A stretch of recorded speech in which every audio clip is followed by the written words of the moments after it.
Okay, here's another little quickie thing. Let's see here.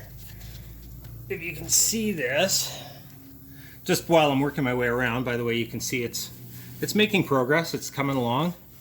This bit here is coming out, smoothing. I've got a ridge back in here, and this dent, which I haven't touched, is actually getting shallower. By the way, see that? That's a mistake. That's what happens when you hit your hammer on an angle. You get those ridges, and those are hard to get out. That one will probably end up being filled. Very difficult to pound them out. But what I wanted to show you is, you see this low spot here, right? You can see the contour of it. It's low. So I've pounded everything around it. And what it's done is this metal, during the impact, whatever made that dent, stretched the metal.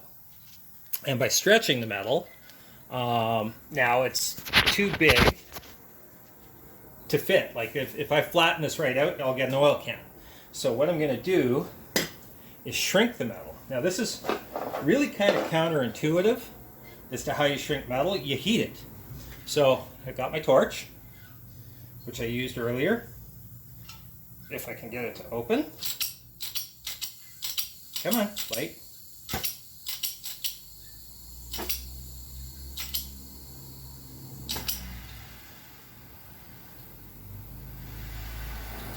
Okay, so I've got my torch, full heat, right? You can't really see the flame because it's daylight. And then I've got my air gun all charged. So what I'm going to do is heat about a quarter size area.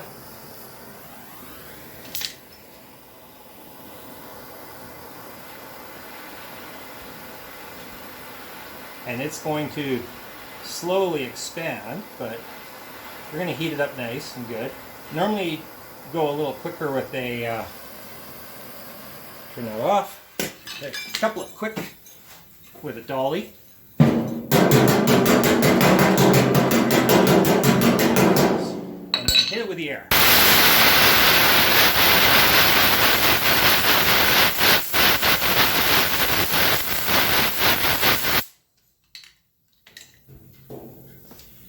Still a little warm, but it's cooled quite a bit.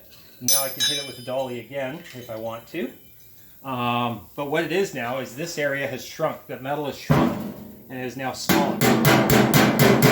What it's done is it's rearranged the molecules, and the hitting of the hammer is actually pretty important, because then the molecules that are all kind of stretched, they go and they fall back into their grain, and which makes the metal thicker, because when it stretches it gets thinner. You only have so much metal by volume. So as it gets thinner, it has to get wider, because it's the same amount of metal filling more length, less thickness. So what you're doing is you're making it fill less length, more thickness. So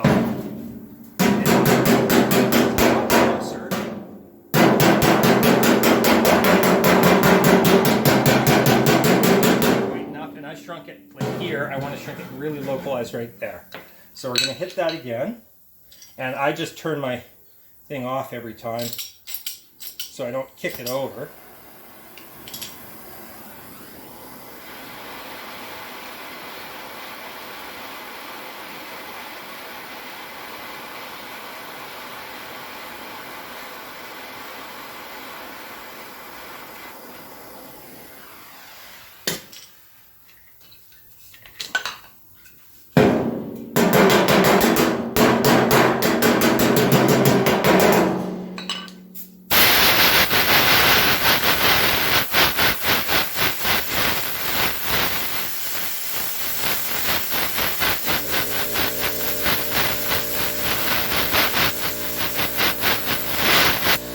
There you go. Now you can see it's actually pretty straight. It's a little deceptive with the coloring of it, of course, but there's just the tiniest little, you can see the indent there. It's catching the light. That's just going to take just a tiny bit more, a little bit more of a shrink right on, literally right on that spot, which will be pretty precise.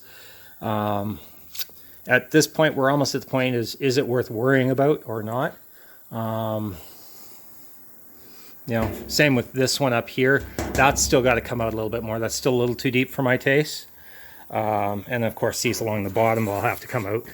But yeah, she's coming along. I see I gotta adjust the body line right there.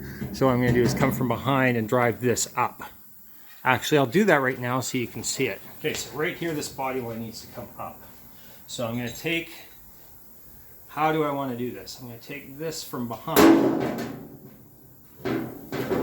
slide it into a straight line, and try and... The joys of being ambidextrous. And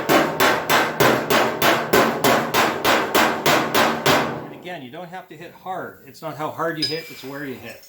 And what we're trying to do is actually drive this up and out. The other way to do it is to actually come out from above a little bit.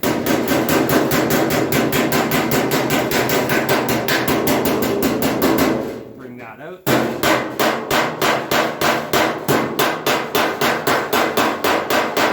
And if you really want, you can actually come at it from the back side.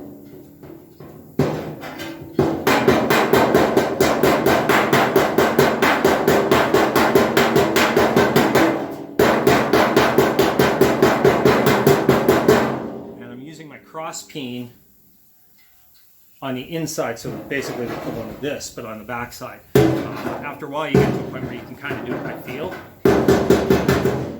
It works way better if you have a dolly or something like that.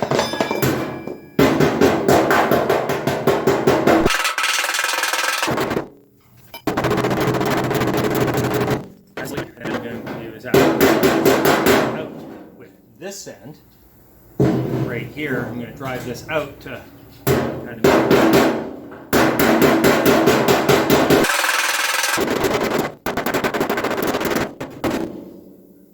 And you can see it straightening. It's going to take some more fettling, but it is coming. Part of the issue is I think this is actually a little too... Oh no, that's about right from side to side. So this actually has to kind of round off a little bit here. And this was a dent here, which I straightened. So what I did is I just didn't straighten it enough. I didn't bring it convex enough here. I need to bring this section out, which will bring this up. It's all about knowing the relationship of where you are on the metal.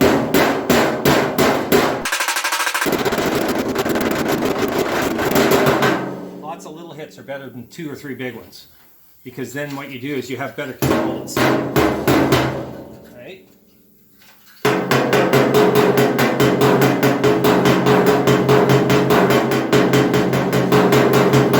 Especially with a cross peen. Hit light with it.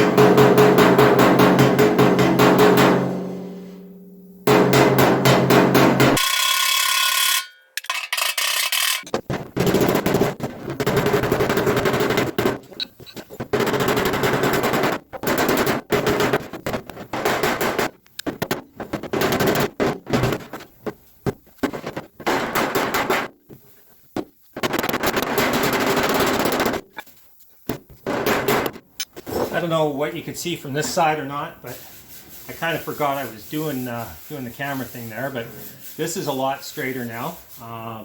Right here still needs to come down, but here needs to come up. So I need to move the metal from here to here.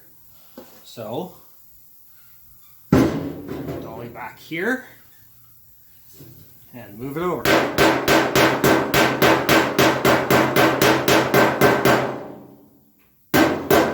That didn't work quite what I wanted because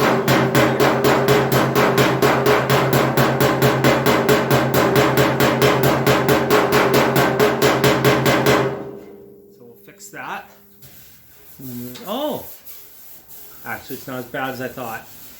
But if I close my eyes I get a better feel. There's a really bright spot here on the silver, or on the metal, where it was a high spot, but it's not anymore. It just looks like one because of the reflection.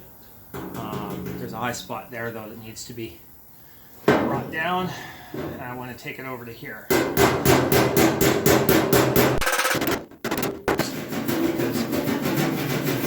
that sounds smooth, right? If it's not smooth, you're gonna rattle it. Rattling. Comes over here, it's smooth. It'll rattle, but difference. So there's all kinds of cheaters.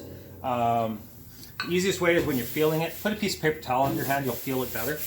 And this will feel a little ripply, but yeah, it's just generally, it's a lot smoother than it was. And I think I'm happier. I still want to sharpen this up and this up a little bit, but you get the idea of what I'm doing here. And you probably figured out over the last couple of minutes why I'm not showing you 8 hours of me pounding away on metal. It's just not going to work. So I'm giving you the highlights today. This back will probably take me 8 or 9 hours to get straight.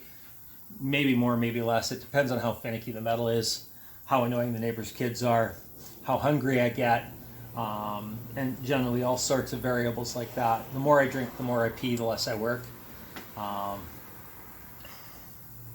Yeah, that's pretty much how my life is. You know, work, pee, sleep.